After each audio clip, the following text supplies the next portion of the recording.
Welcome to our special coverage of this year's Asia-Pacific Economic Cooperation meeting on CGTN. I'm Jiao Yang. Now, the two-day APEC CEO Summit is underway in the host city, Port Moresby, the capital of Papua New Guinea. The event engages delegates on some of the most pressing challenges and questions in the world today, such as the state of the global economy, innovation and the digital future, and climate change. Chinese President Xi Jinping will deliver a keynote speech. CGTN, as an official partner of the APEC CEO Summit, will bring you live coverage of that speech and also throughout the day. In the studio, we have Mr. Sun Yuanjiang, a Principal Communications Officer from the Asian Infrastructure Investment Bank, and Mr. Jeffrey Tosin, a Professor of Investment from Peking University. Before the CEO Summit, Chinese President Xi Jinping and leaders of the Pacific Island nations held a group meeting. They exchanged views on deepening ties and agreed to upgrade relations to a comprehensive strategic partnership. Xi said China insists that all countries, no matter large or small, are equal. He added that China respects the rights of other nations and how they pursue their own path of development. He also emphasized that China fully believes in the equality of participation in international and regional affairs by all nations. The Pacific Island nations said that they cherish their close relations with China and highly value China's leadership in sustainable development and climate change. They expressed willingness to strengthen communication and coordination with China in multilateral affairs. My colleague Tian Wei is in Port Moresby. Let's go to her for some more details. Hi, Tian Wei. Now, the CEO Summit this morning, several political leaders gave speeches, which you've no doubt heard. Can you give us some more details on those? Well, yes, the CEO Summit is right now going on with the state leaders and leaders of some of the economies in the APEC Pacific region have been speaking to the business leaders in the meeting room right outside our booth.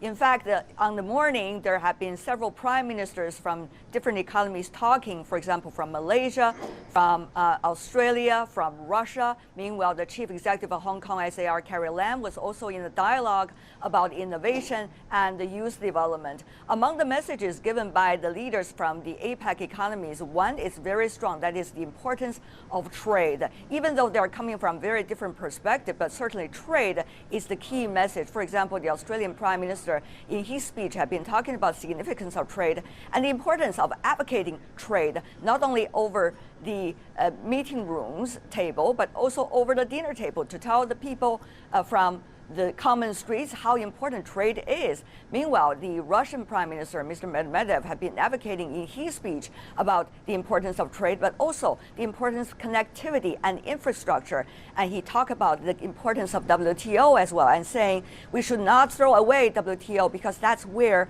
the civilized trade, in his words, is being conducted. Having said that, though, over the past few days after talking to business leaders and the leaders from the international communities, we've heard a lot of strong advocacy about trade, particularly free trade. For example, our exclusive interview with the Deputy Director General of the World Trade Organization, Mr. Yi Xiaozhun, he's been talking about that economies should work together to protect the free trade, and member countries of WTO should also act together for that. Jiao Yang. And here we will be hearing President Xi's speech in just a matter of minutes. So what can we expect from that? Well, there are a lot of excitement, as you could tell, here in the Pacific Explorer, which is the cruise ship in which the CEO Summit is being held. A lot of delegates coming from the economies all over the Asia-Pacific region are talking about they look forward to hearing the messages coming from Chinese President Xi Jinping, not only about the Asia-Pacific region, but also about the bilateral relations between China and the United States. As you may know, there's an apparent trade war going on between these two countries. There have been some negotiations going on between the two economies. We do not know yet with the latest of how the negotiation of the public record have been going on. Meanwhile, we also know that the G20 summit, we're going to see the presidents of China and the United States meeting together. So this speech given by President Xi Jinping at the APEC economic leaders and also now at the APEC CEO Summit is extremely important. Key messages is likely to come out of it to the American partners. And meanwhile, the Chinese president is also likely to talk about China's relations with other economies in the APEC region. And he earlier had been talking to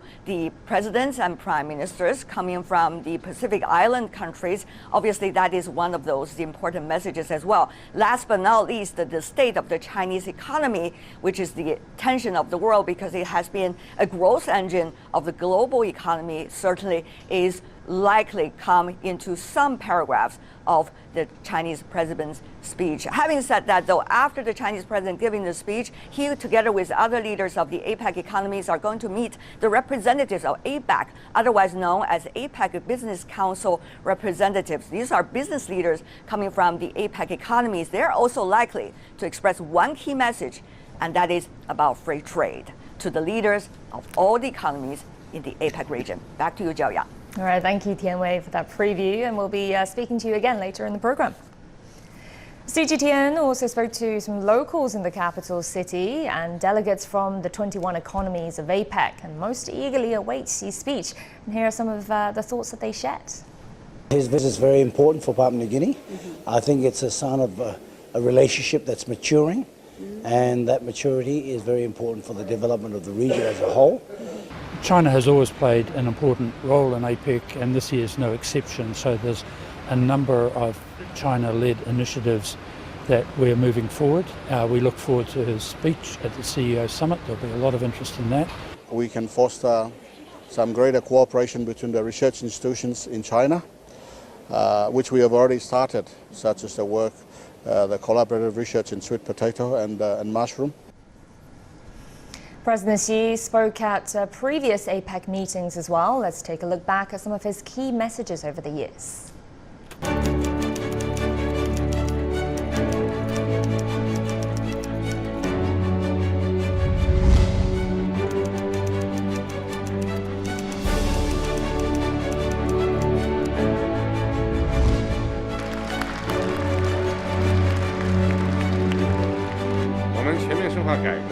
激发市场蕴藏的活力。亚太发展前景取决于今天的决断和行动。我们有责任为本地区人民创造和实现亚太梦想。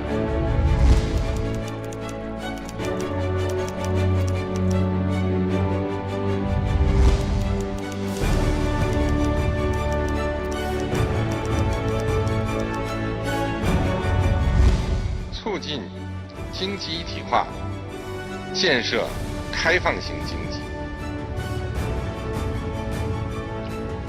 开放是亚太经济的生命线。任何区域贸易安排要获得广泛支持，必须坚持开放、包容、普惠、共赢。 发展之路啊，没有终点，只有新起点。开放带来进步，封闭必然落后。这一倡议源自中国，更属于世界。我相信，共建“一带一路”倡议的深入推进，将为亚太各方提供更加广阔、更有活力的合作平台。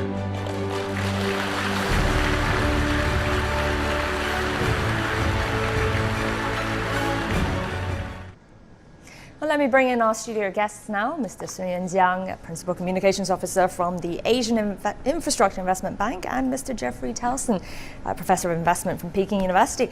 Gentlemen, let's get started with a little preview of the coming APEC meeting and the speech from President Xi Jinping. Now, his messages in the past APEC meetings have been pretty consistent: international cooperation, economic openness.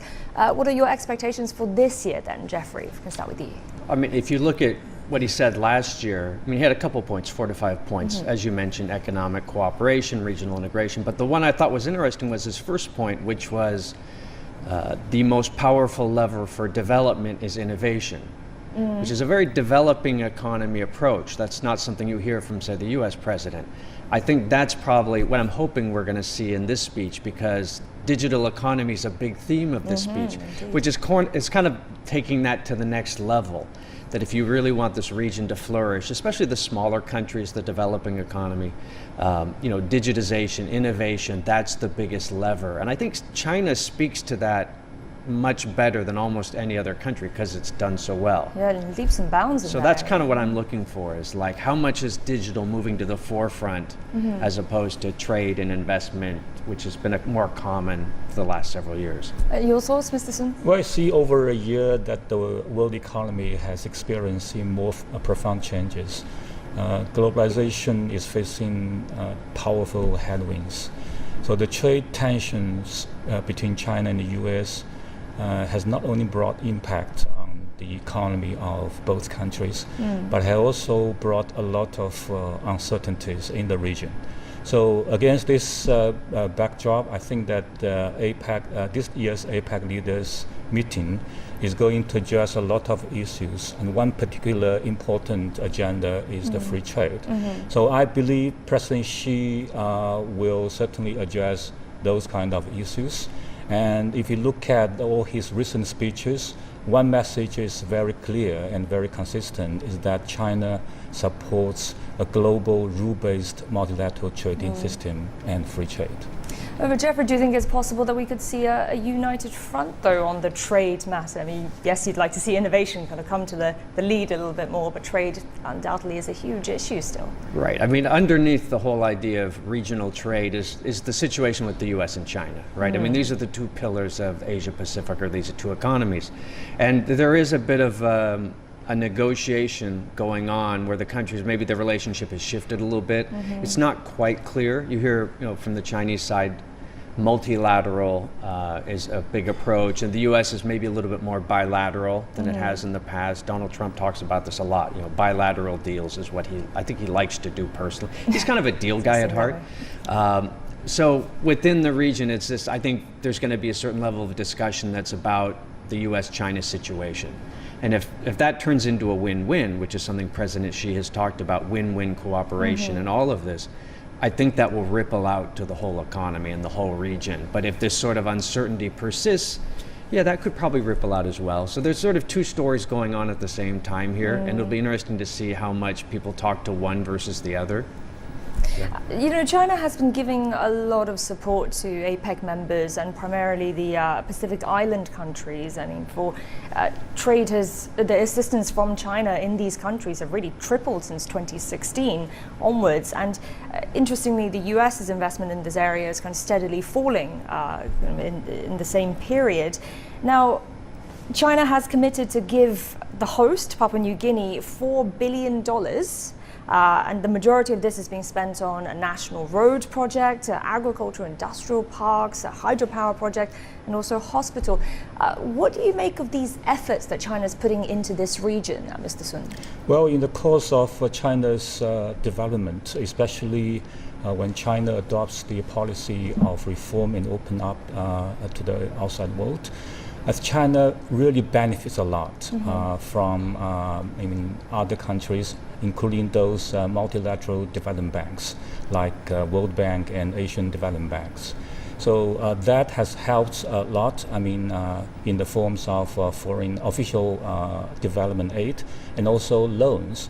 So when China has become a second economy, largest economy in the world, I think it also feels a kind of obligation to help others, especially those least developed countries in the region. So it was with this background that China has initiated the establishment of the Asian Infrastructure Investment Bank.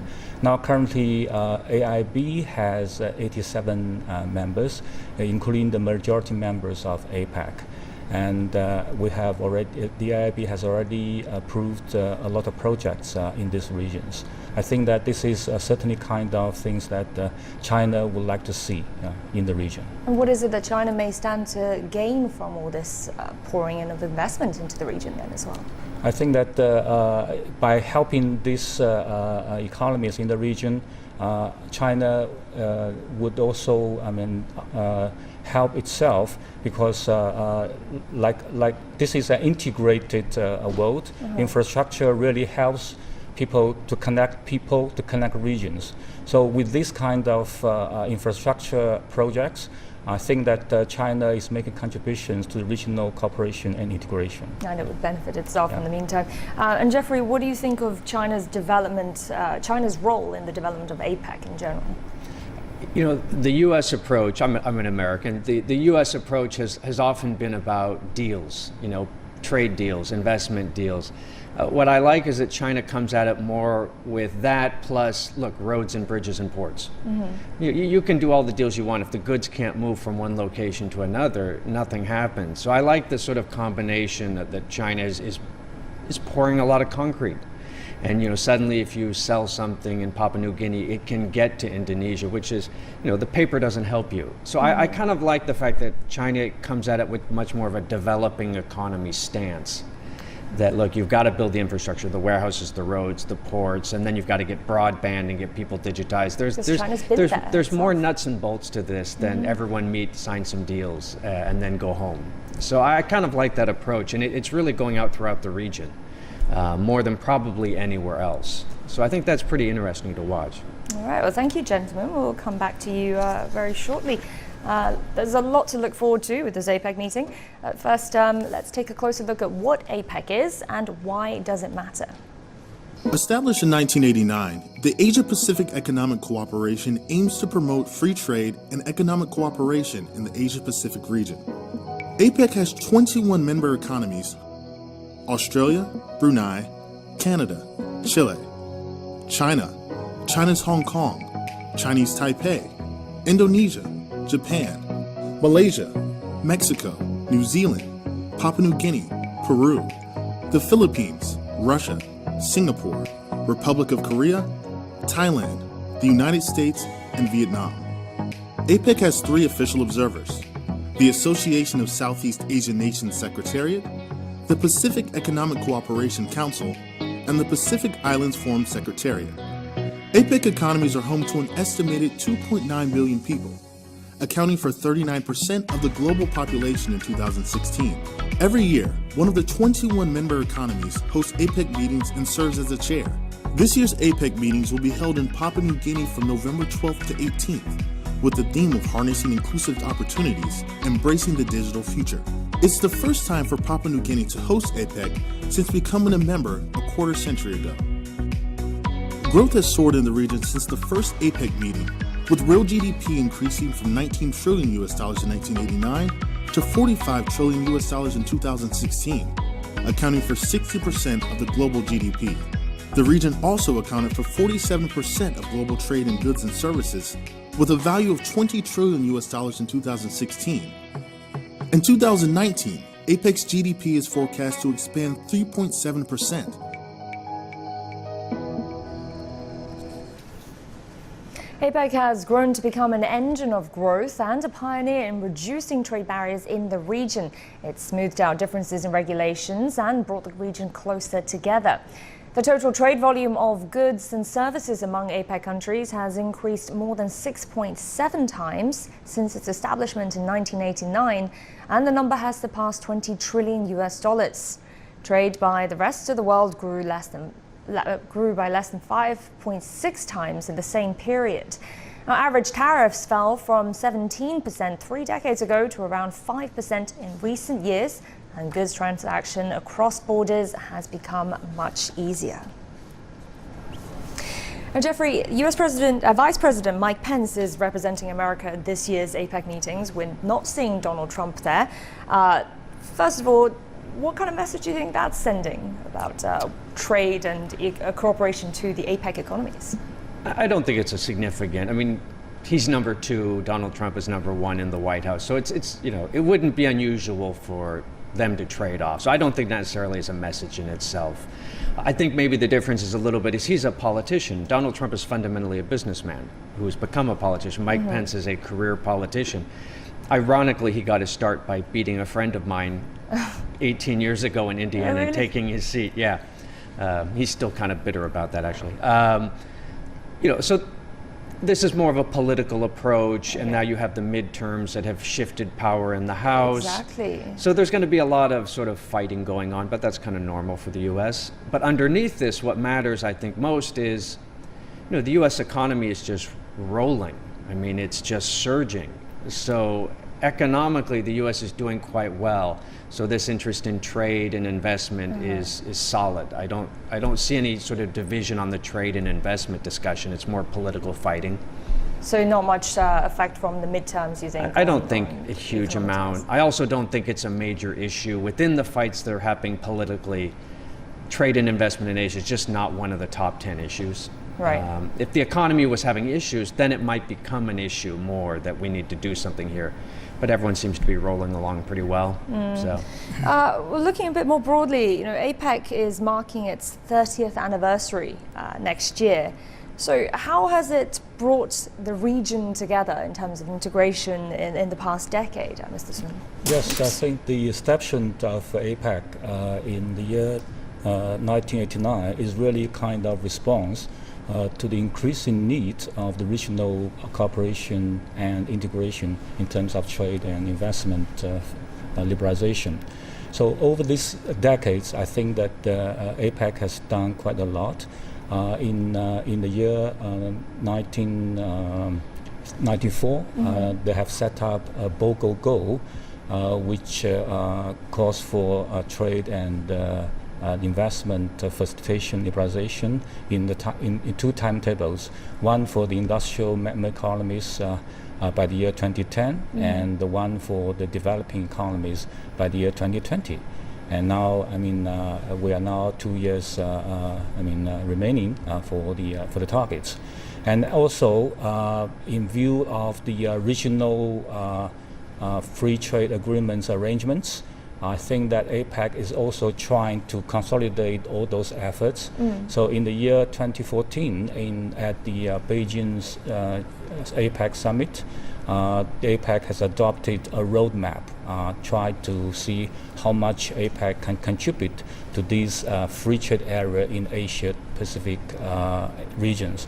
I think that they are now also currently discussing about the post-2020 free trade agenda. So this is something that APEC has already done and tried to bring the region and all those member economies together so as to boost their free and open trade. Do you think it's time perhaps for APEC to expand a bit more? I mean, in terms of geographically, these are all the Pacific Rim countries, but say India, for example, it's Asia's third biggest economy. Is it possible perhaps for APEC to expand its membership? I mean, there's a list of countries that are applying in various forms. Peru is in, but Colombia is not. There's Panama, which must bother them quite a bit, I think. So how far does APEC go? Does it go to India? Yeah, I think you'll see some members pop in, especially on the rim, like say Colombia and Panama. That doesn't make a lot of sense. Going west into India, I think that's where people have greater issues. Right. It doesn't seem to be a lot of consensus that it should continue to move westward. Just knocking at the door of APEC for a Yeah, long then time you're now, getting close to that part of the world. So yeah, it's not clear, but there's a list of countries trying to get in or applying in various forms. So. But there are always pros and cons. In terms of the expansion of the membership, I think that some years ago, APEC has made a decision not to expand its membership. It is because that the APEC's decision, is really on a consensus basis, which means that each member would have a vote on each and every decision. Although all the decisions in APEC is non-binding, but there are, the political wills, attached to all those kind of decisions. So by expanding the member economy, which means that there will be more members economies joining the overall decision-making process, which would make this process would be more, difficult. Yeah. And what do you think of China's economic development and cooperation with APEC? What do you think are the main opportunities there and the challenges, Mr. Sun? I think that China is already become, a second largest economy. So whatever it is doing now or it is going to do really affects the other member economies in the regions.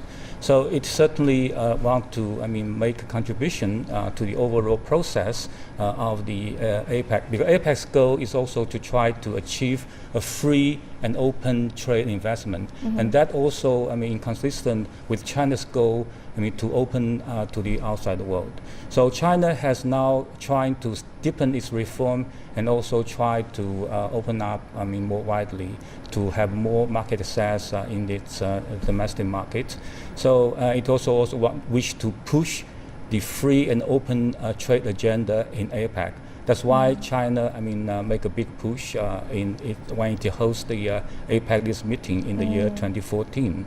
So they have rolled up the Beijing roadmap, try to contribute to these free trade areas of Asia-Pacific region. Anything to add to that, Jeffrey? Well, I think there's two big stories, both of which, make me incredibly optimistic. There's the rise of China. So China joined APEC in 1991. APEC was formed in 1989. So you've got the rise of China, you've got the rise of Asia. And both of these are huge trends, going upward, 2.67 billion consumers getting wealthier and wealthier, 150 million businesses. The whole region's moving. And so assuming nothing screws that up, we should expect it to go on and on for decades.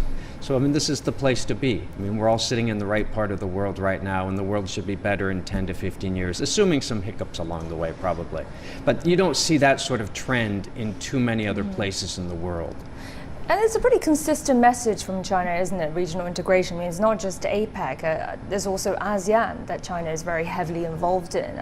Premier Li Keqiang was just in Singapore for these meetings there, and he gave assurances from China on support for free trade and regional economic integration. Any thoughts on that, China's involvement here? I think ever since China joined WTO, China immediately embarked on its process to negotiate with other countries on free trade agreements. So currently, China has already concluded a number of FTA, the free trade agreements, with a lot of countries in Asia-Pacific regions. So currently, they are still having ASEAN and 6 trade partners negotiating, which we call RCEP. So this time, the leaders has already mentioned that they would like this RCEP negotiation to be concluded next year. I think also in the region, there are also other number of FTA initiatives. So it is a matter that how these kind of FTAs can contribute to the multilateral trading systems, because there's always a debate that whether this FTA could be a building block or stumbling block to the multilateral trading system. Sorry, Mr. Sun, we will have to cut you off there because the presidency is due to deliver his speech very soon. So we've got the live pictures there right now from the meeting place, and that's in Port Moresby. And there's President Xi.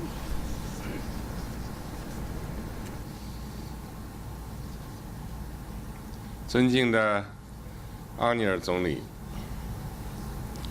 尊敬的陶丽卡主席，各位工商界的朋友，女士们、先生们，大家好！很高兴来到景色宜人的莫尔斯比港。我是第一次到巴新访问。 同大家相聚在太平洋探索号上，这样的一个安排也很别致。在当今世界经济风起云涌、风险挑战凸显的形势下，我们同在一条船上，一起谋划发展合作。 We are gathering here to explore common development, and such an event is of unique significance. 这次的工商峰会的主题 The theme of this year's CEO 在 Summit 颠覆性变革时代促进包容， promoting 规划共 inclusive 同未来， growth and explore a common future. 寓意深刻。that is of profound 当今 significance. 世界正处于大发展、 The 大 world 变革、 economy is 大调整之中， in great transformation. 经济全球化大潮 Economic 滚滚向 globalization 前， is trending on, 但保护主义、单边 yet 主义 protectionism, 在世界经济增 unilateralism 长上 are also showing their 蒙上了阴 faces, 影。 blanketing world economy. 新科技革命 New 和产业变 technological 革 revolution and 蓄势待发。 industrial transformation are around the 但 corner. 增长、新旧动能转换 The transition from the 尚未 old 完成。 growth drivers to the new drivers are not coming yet. 国际格局深刻演变， The 但发展 international 失衡 landscape is evolving, 没有 but 根本改观。 the development imbalance has not been improved. 全球治理体系 The world 加快变革。 governance system is being 但 upgraded as 治理 well, 滞后， but 仍 we 是 have 突出 backwardness 挑战。 in such global governance. 当今世界的变局百年未有， Such a situation is unprecedented 变 in the 革会 past 催 one 生 century. 新的机遇， Changes will trigger new 但 opportunities, 变 of 革过 course, 程中 but 往往充 during 满 the 着 changes, 风险。 there 挑战。 will be a lot of challenges 人类 and 又一 risks. 次站在十字路口 For 上， another time, mankind is standing 合 at 作 a turning point. 还是对抗？ Shall we uphold cooperation 还 or 是封闭？ confrontation? Openness or closed 互利共 doors? 赢 Win-win 还是零和博弈？ cooperation or zero-sum game? 如何回答这些问题， What is the 关乎 answer 各国 to 利益。 those questions? 关乎 That matters to the 人类 interest 前 of 途 every 命运。 nation and to the future of mankind as a whole. 回顾近代以来世界历史， If we look 我 back 们可以 at 清楚地 the 看到， contemporary history, 不同选择曾经给 we 世界 would 带 see 来 that different choices in the 迥异的 modern history 历史轨 have 迹。 brought different trajectories. 亚太地区有着亚太经合组织 APEC 这样的 region 成功故事。 Has some successful stories.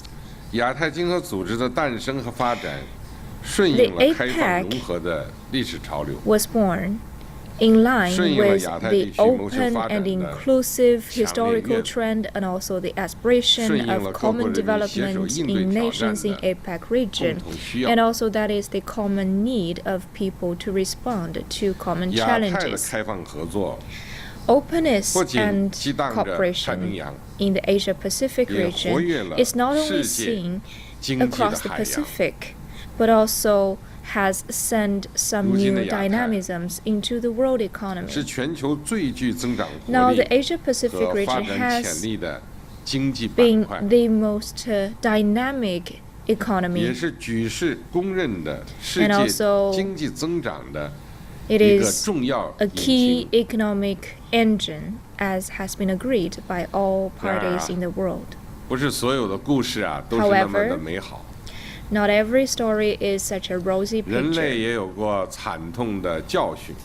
In addition to such romance, we have suffered from 上 some 世纪发生的 tragedies. And 第二次 lessons. 世界大战， In the 让 last 人类 century, 陷入 we had the 滔天浩 Second 劫。 World War, sending mankind 就在离我们 into 不远的地方， catastrophes. 曾 And 经爆 not 发 far away 第二 from 次世界 where 大 I 战期 am 间 from, during the 惨烈 Second 的 World War, 珊瑚海战役。 we have seen the 瓜达康纳尔战役。 Shanhu-Hai War.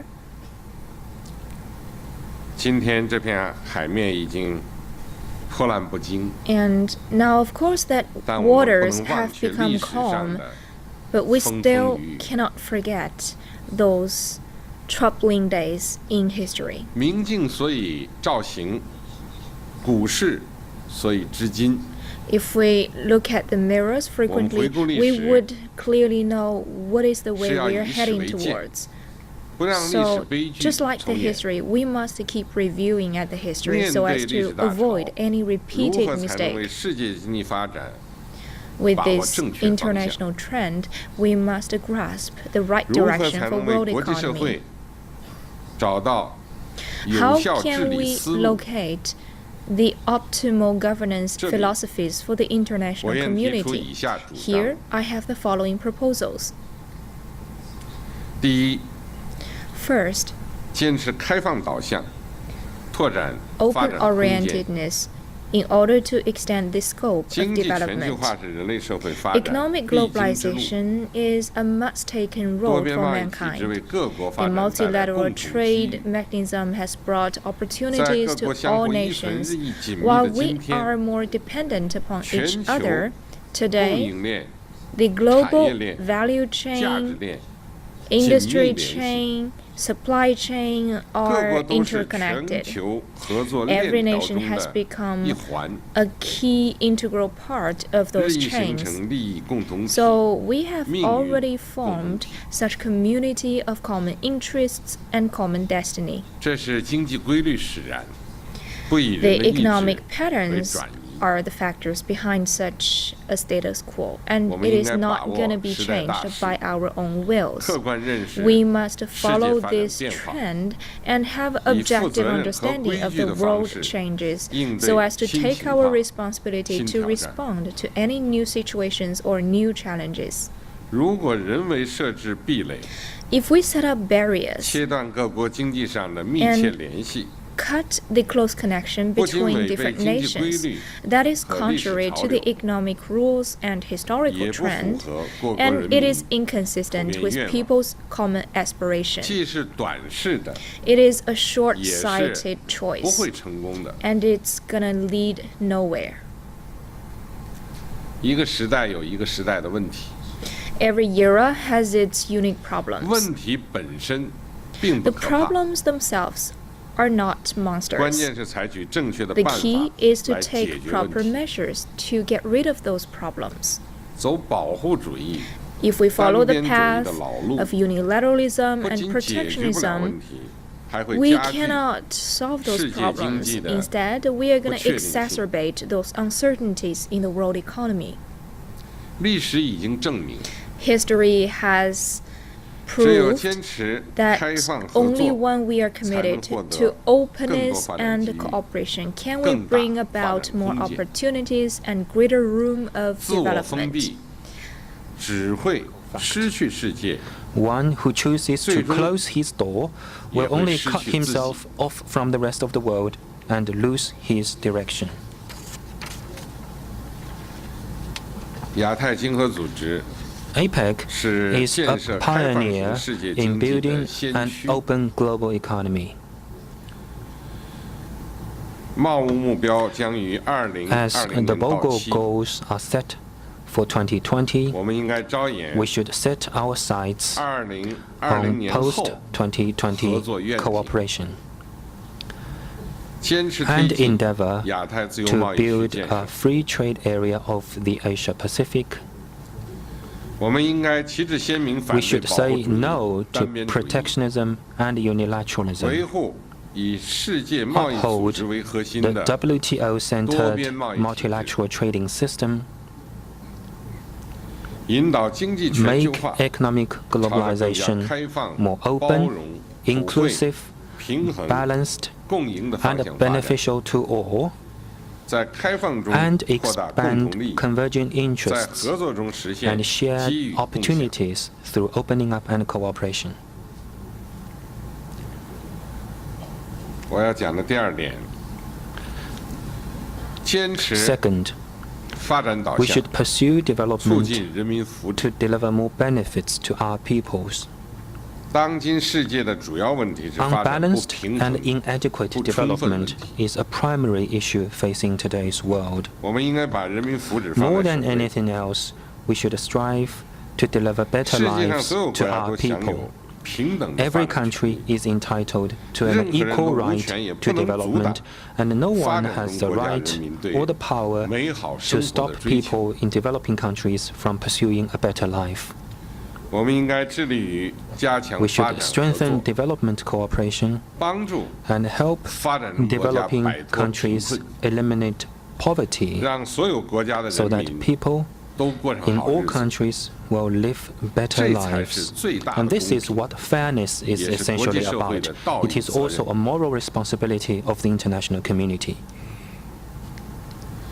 We should make the 2030 Agenda for Sustainable Development a part of our national development strategies, promote coordinated advances in the economic, social, and environmental fields, pursue inclusive development in keeping with our respective national conditions, and forge equal and balanced global development partnerships. Developed countries should honor their commitments on official development assistance and increase support to developing countries. We should give priority to development in international economic policy coordination and have a clear focus on development when adopting policies and rules on trade and investment, IPR protection, the digital economy, and other areas. By doing so, we can create more opportunities and a more enabling environment for the development of all countries, as well as robust drivers and a stable environment for global growth. The principle of special and differential treatment, which is a cornerstone of the WTO, is not to be challenged. Otherwise, the very foundation of the multilateral trading system will be shaken.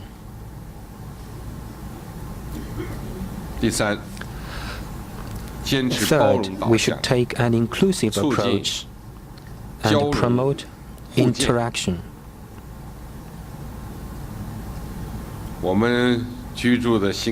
This planet, which we call home, has one planet only, but on this one planet, we have more than 200 countries and regions, 2,500 plus ethnic groups, and over 7 billion people. Trying to erase their differences will not work.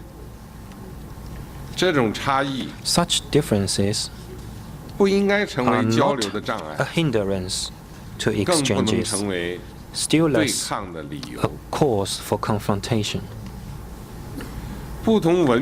Diversity and interaction between different civilizations, social systems, and paths can provide strong impetus for human progress.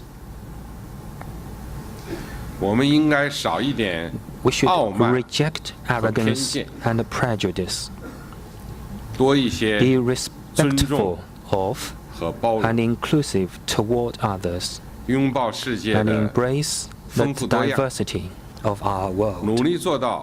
We should seek common ground while putting aside differences, draw upon each other's strengths, and pursue coexistence in harmony and win-win cooperation.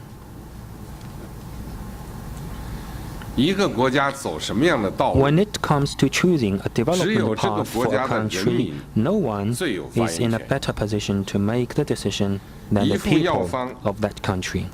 Just as one does not expect a single prescription to cure all diseases, one should not expect a particular model of development to fit all countries. Blindly copying the development model of others will only be counterproductive. So will be any attempt to impose one's own development model on others. Fourth, we should pursue innovation to tap new sources of growth. Breakthroughs are being made one after another in frontier areas such as information technology, life sciences, smart manufacturing, and green energy. And new materials, new products, and new business forms are replacing existing ones at a faster pace. Big data, 3D printing, and artificial intelligence, which we read about only in science fiction in the past, are now part of our daily life. The future is already with us.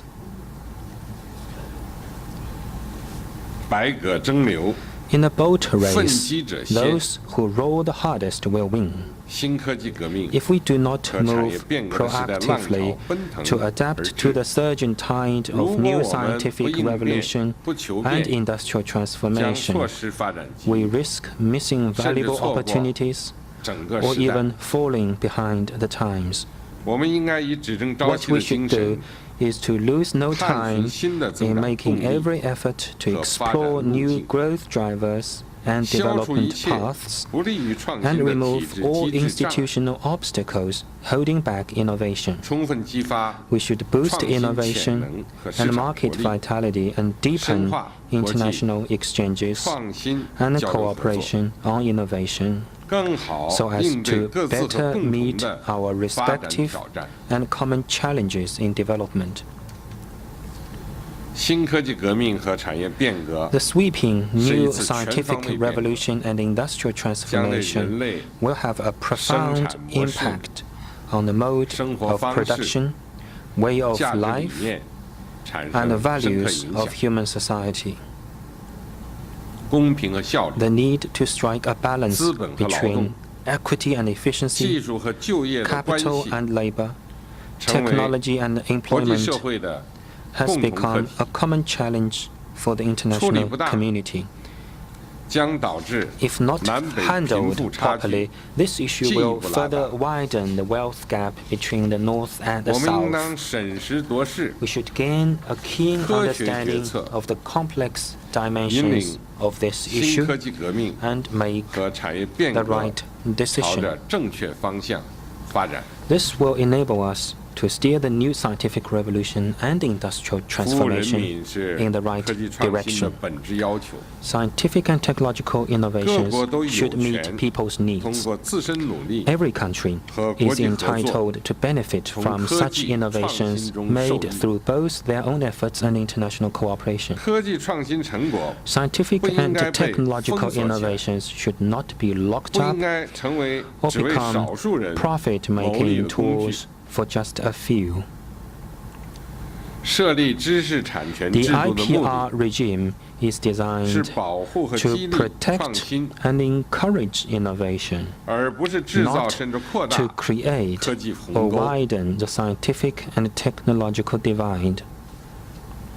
We should develop policy institutions and systems that are responsive to the new scientific and industrial revolution, and foster an enabling environment for international cooperation that will deliver the fruits of innovation to more countries and peoples.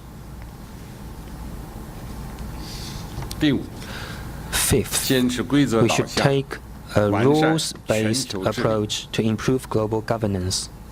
With the painful lessons of two world wars in mind, countries established the global governance framework underpinned by the United Nations and composed of the IMF, the World Bank, the WTO, and other institutions.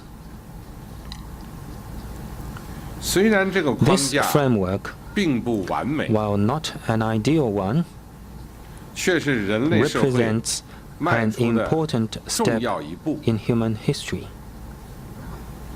Indeed, it has been pivotal to global peace and development in the past decades.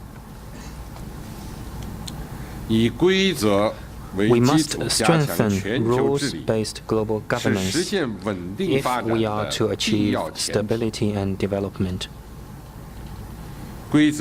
Rules should be formulated by the international community, not in a might is right way. Once the rules are made, they should not be followed or bent as one sees fit, and they should not be applied with double standards for selfish agendas. For the system of global economic governance to be equitable and efficient, it must keep up with the times. We should advance the reform of the global governance system on the principle of conducting consultation and collaboration for shared benefits. This reform should be advanced on the basis of equality, openness, transparency, and inclusiveness. Developing countries should have more say and a greater representation in this process. Disagreements should be resolved through consultation. Attempts to form exclusive blocs or impose one's will on others should be rejected.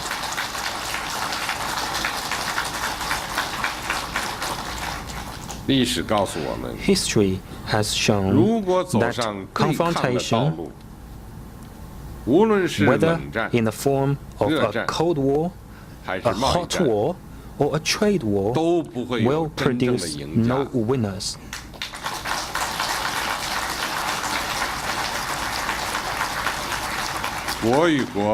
We believe that there exist no issues that countries cannot resolve through consultation as long as they handle these issues in a spirit of equality, mutual understanding, and accommodation.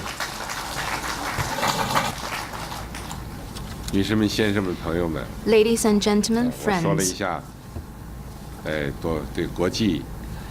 the above are my views of the international landscape, and now I will turn to China's development. In 1978, China embarked on the great journey of reform and opening up. Over the past 40 years, the Chinese people, with vision, hard work, and perseverance, have forged ahead and taken a historic stride. We have stood up, become prosperous, and grown in strength. We, the Chinese nation, are moving forward toward great rejuvenation. Over the past 40 years, the Chinese people have blazed a new trail and made solid progress. With enterprise and grit and through self-reliance, we have turned China into the world's second biggest economy, making tremendous advances in our country's development and the improvement of people's lives. It is the relentless efforts of the Chinese people that have made China what it is today.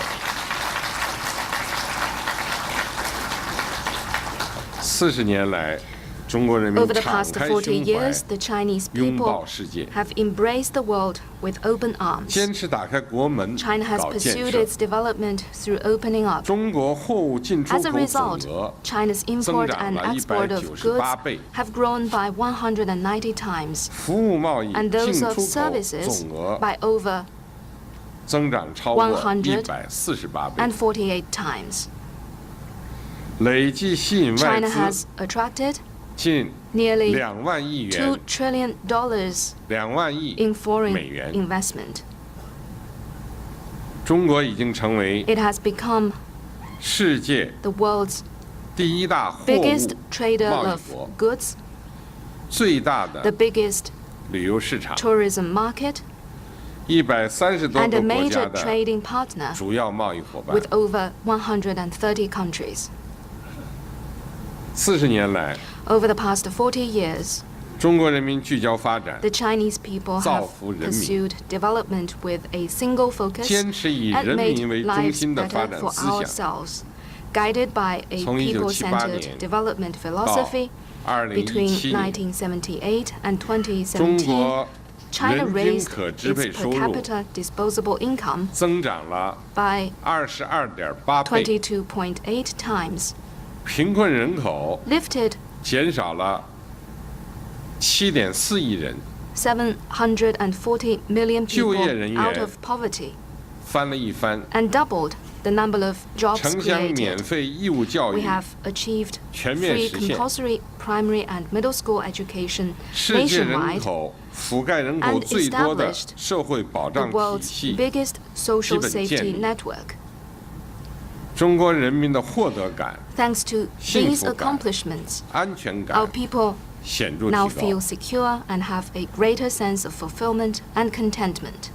40年来， Over the past 40 years, 中国人民利 the 己达 Chinese 人， people have 共 pursued 谋发展， our own development to achieve development 始 for 终不 all. 渝走和平发展 China 道 has 路， stayed on the path of peaceful 积极 development, 参与 got actively 全球经济 involved 治理， in global economic governance, 积极支持广大 and 发展中 actively 国家发展 supported，other developing countries 实 in 施 their 负责任的宏 development. 观经济政 We 策 have，implemented responsible 保持对世 macroeconomic 界经济 policies 增长的 and 较 contributed 高贡献 a 率， significant share of global 为应 growth. 对 We have 亚洲金融危 played 机 our part in responding 国际 to 金融 the 危 Asian 机 financial crisis 做出了 and 自 the 己的 global 贡献， financial crisis.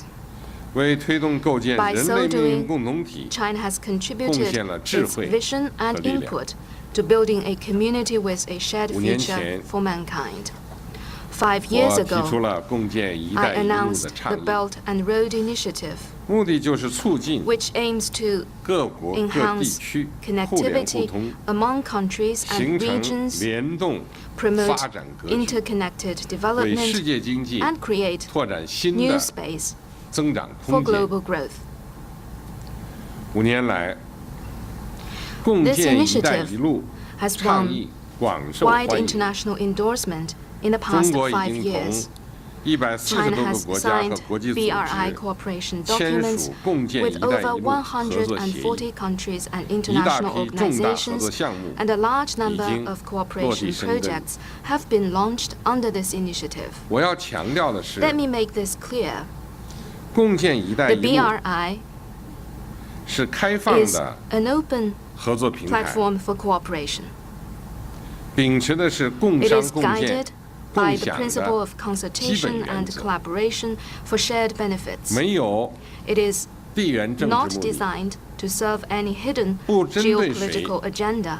也 It is 不 not targeted 排除谁， against anyone, and it does 不 not 会关起门 exclude 来搞小 anyone. 圈子， It is not an exclusive 不 club 是有人 that 说 is 的 closed to 这样那 non-members, 样的， nor is 所 it 谓 a 陷阱， trap, as some people has 而是 labeled 中国 it. 同世界 Rather, the 共享 BRI 机遇 is a major 共 and 谋发 transparent 展的 initiative 阳 with 光 which 大道。 China shares opportunities and pursues common development with the rest of the world. 中国将于明年4月份 In April, 在北京 next 举 year, 办第2届 China will “一 host 带一路 the second 国 Belt 际 and 合 Road 作的高 Forum 峰 for 论坛”， international cooperation in Beijing. 因为这是应这个国际社会啊 This is 普遍强烈的要求。去年我们 a response 举办了 to 第1届， the 大家强烈 call 的 of 要求 the 继续举办 international 下去。 community. Last 所以 year 我们 we 决定 hosted 在 the 明年 first 4月 forum, 份举办 and 第2 next 届。 year, to responding to the 高峰论坛。 international 也欢 community's 迎亚太 call, 工 we 商界 will 朋友们 host the 积 second 极的 one 参与。 in Beijing, and we welcome members of the Asia-Pacific business community to go and attend the event. 回首40年改革开放历程， As we look back 中国人民 over the 4 decades of 更 reform 加坚 and 定 opening 地 up, 认识到， we in China 只 are 有 more 改革开 convinced 放才 than 能 ever 发 before 展中国。 that only through reform and 面 opening 向 up 未来， can China develop itself. 中国 Going 将 forward, 以更负 China will take 责的精 an 神、 even more responsible 更 approach, 开放包容的胸襟、 be even more open and 更高质 inclusive, 量的增长， and strive to achieve even 在 higher 实现自 quality 身发 of 展的 growth. 同时， By doing so, 为 as it 世界 develops 各国 itself, China will 共同 make 繁荣 greater contributions 做出更 to 大 the 的 common 贡献。 prosperity of the world. 中国将继续大 China 幅 will 放宽 continue 市场准 to 入， significantly expand market 加 access, 强知识产权保护， strengthen IPR 主 protection, 动扩大进口。 and do more to increase imports. 今年以来， Since the beginning of 中 this 国 year, 陆续宣布了一 China 系列 has 新的 announced 开放举 a 措， host of new measures for 包 further 括创 opening 造 up, 更具吸引力的 which include the 投资营 following: 商环境， creating a more attractive investment and business environment, significantly lowering the tariffs for 1,449 consumer goods and 1,585 industrial goods, further cutting the tariffs for automobiles and auto parts to 13.8% and 6% respectively, and eliminating tariffs on all imported anti-cancer drugs. With a new round of tariff cuts coming into effect on November the 1st, China's overall tariff rates have been reduced to 7.5%. This is beyond the commitment China made upon its accession to the WTO. It is also lower than the majority of developing countries. China has released a new negative list on foreign investment and will further open up finance, automobiles, aircraft, ships, and other sectors.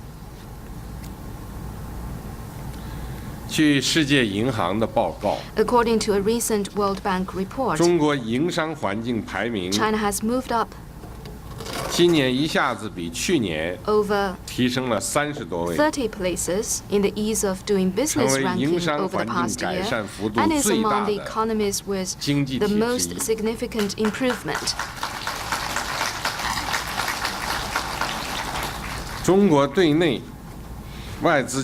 China views all companies, both Chinese and foreign, as equals.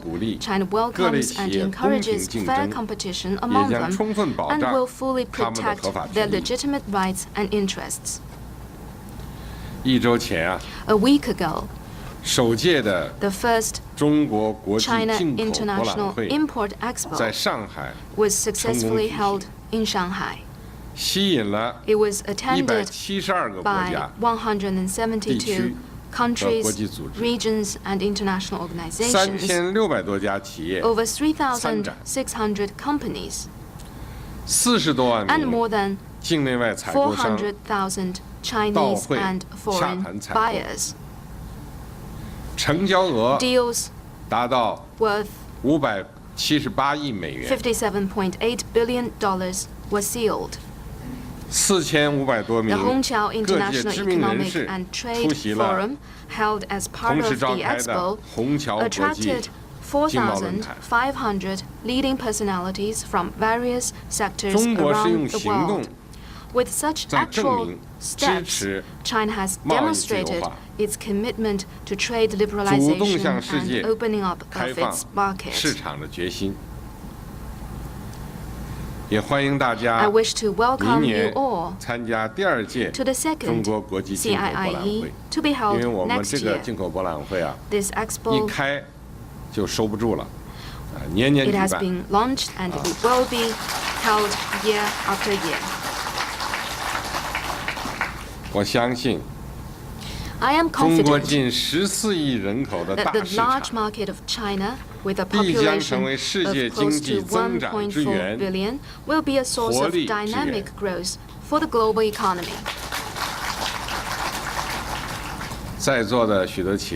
Many of you present today have witnessed, contributed to, and benefited from China's reform and opening up, and have forged a special bond with China. The business community is an important force driving the economic development of the Asia-Pacific and the wider world. As entrepreneurs, you should bring out your best and ride the waves of economic globalization. I hope you will continue to share your insights with decision makers, encourage countries to adopt positive and practical policies, and carry out extensive economic and technological cooperation. Together, we can open a new horizon for the common development and prosperity of the Asia-Pacific and the world at large. Ladies and gentlemen, dear friends, We APEC member economies are brought together by the Pacific Ocean. I was looking at the vast ocean when I boarded the ship, and it struck me that we are all indeed fellow passengers in the same boat. Let us Indeed, we are fellow passengers in the same boat. Let us keep the steering wheel steady and paddle in the right direction so that the ship of the global economy will brave winds, break waves, and this ship of the global economy will sail to a brighter future. Thank you.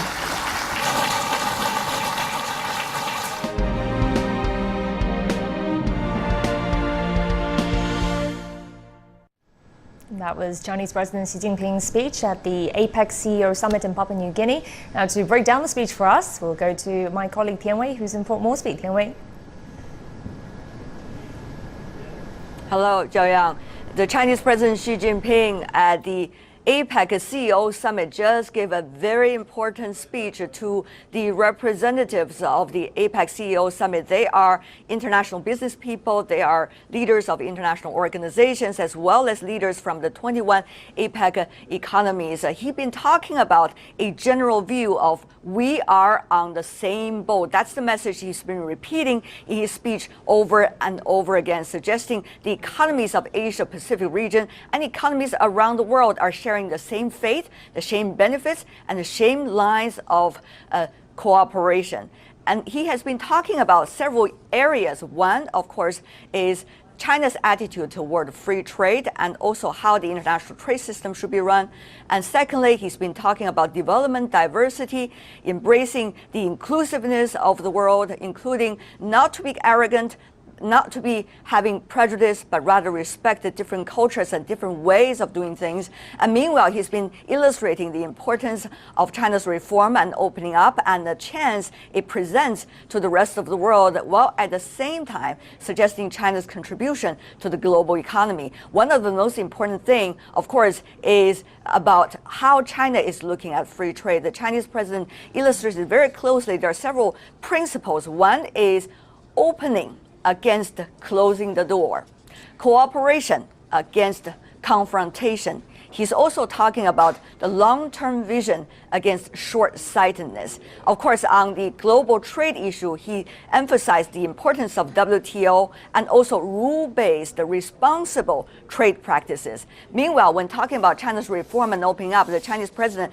particularly briefed the audience in the APEC CEO Summit, suggesting that China is open with all the possibilities about the BRI, Belt and Road Initiative. It's a platform inviting all partners to join. He also talked about some of the recent measures China has been taking about trade. For example, lower the barriers of trade, lower the taxes, and also he talked about protection of intellectual property rights, as well as helping people to understand the opportunities of China, including the recent concluded China Import Expo, suggesting great business opportunities in the Chinese market and all over the world. So you can see, Zhao Yang, there are a lot of issues on the speech of Chinese President Xi Jinping, round after rounds of warm applause coming from the business community representatives of the Asia Pacific region. And on that, I'm also inviting one of them into our studio here in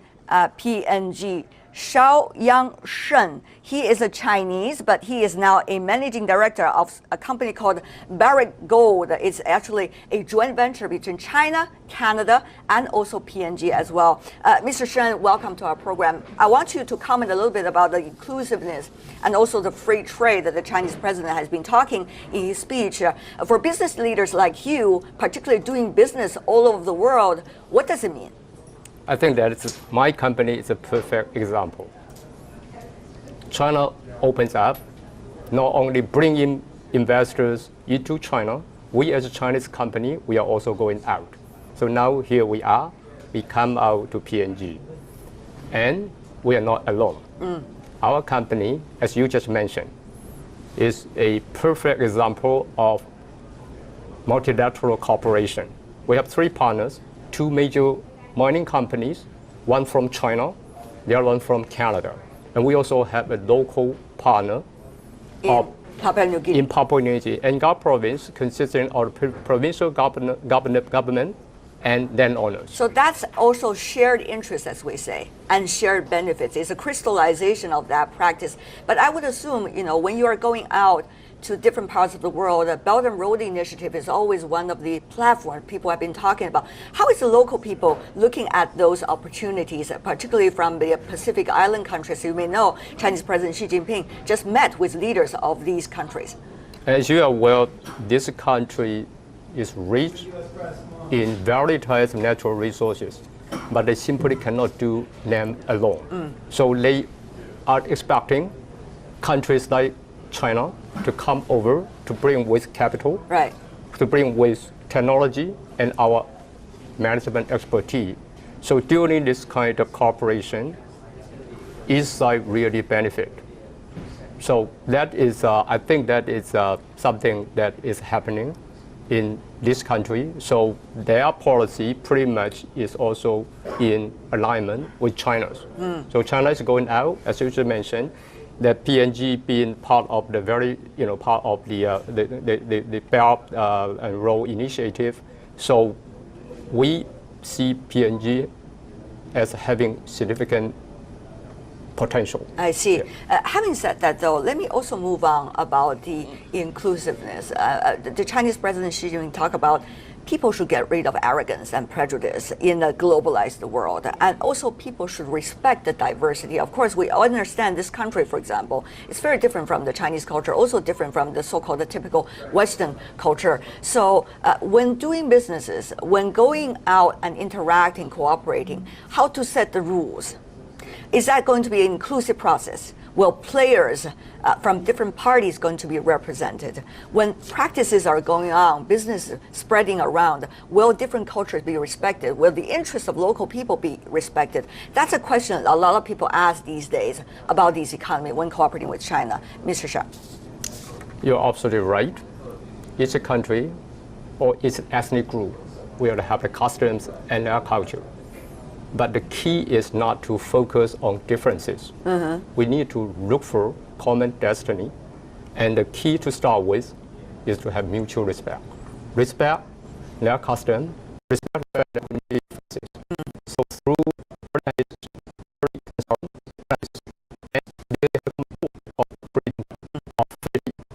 and that's the common ground. So my view and my experience has been, instead of talking much about differences, right, we look for our common interest. Shao Yangshen, the managing director of Papua New Guinea, that is a company of joint venture between China, Canada, and Papua New Guinea here in this country. Thank you so much for joining us. As you can see, Zhao Yang, illustrated by both our panelists here in our special studio in PNG, and also absolutely the speech given by Chinese President Xi Jinping. Diversity is China is embracing when cooperating around the world, and also it should always be about openness. As the Chinese president illustrated very clearly in his speech, that is to put aside the differences and seek the common ground. After all, he said in his speech that we're all in the same global supply chain, we're all in the same global cooperation chain. Back to you, Zhao Yang. Wei, thank you very much. President Xi opened by addressing some of the daunting challenges that the world is facing today, and here's a little snippet of his speech. Global growth is shadowed by protectionism and unilateralism. A new revolution in science, technology, and industry is in the making, but old driving forces are yet to be replaced by new ones. The international landscape is undergoing profound changes, but imbalance in development is yet to be addressed. The reform of the global governance system is gathering momentum, but improving its efficiency remains a major challenge. Well, no big surprises there from President Xi's speech. It's the message that he sends frequently at these big international gatherings. But anything that stood out for you particularly? And Jeffrey, you got your innovation bit in there. Yeah, maybe two things. One was the innovation aspect, which is this is the biggest driver for prosperity and development. And he made a long list: 3D printing, big data, AI. The point that caught my attention was the widening technological divide. Yes, it's a big driver, but if certain countries move forward and others don't, you could actually see an exacerbation between wealthy countries and poor countries based on this. So I thought that was a really interesting point. And then the other thing was, you know, the openness and inclusion versus unilateralism and protectionism. I mean, the language was quite strong. You know, contrary to history, short-sighted, exacerbates your problems, doesn't solve them. I mean, it was probably a little stronger than I thought it was going to be. And exactly. I mean, there's, you know, that is the big elephant in the room, isn't it? The trade war between China and the US. So, Mr. Sun, what are your prospects? What are your outlooks for this? I mean, Xi is going to be meeting with Trump in less than 2 weeks in Argentina, and this is no doubt going to come up. Yeah, I'm really cautiously optimistic about that. I think that at least that the two leaders would like to meet in G20 summit. This shows that both sides have a political willing. So previously there are a lot of trade talks happened between China and the U.S. government, and I think there are a lot of technical issues they have already tackled. So what remains is really the political will. So as long as there is a political will, I think there is a way. Yeah. All right. Well, thank you both very much for being here with us and sharing your insights, Sun Yuanjiang and Jeffrey Towson. Do stay with us on The World Today and the special coverage. We'll be right back with more.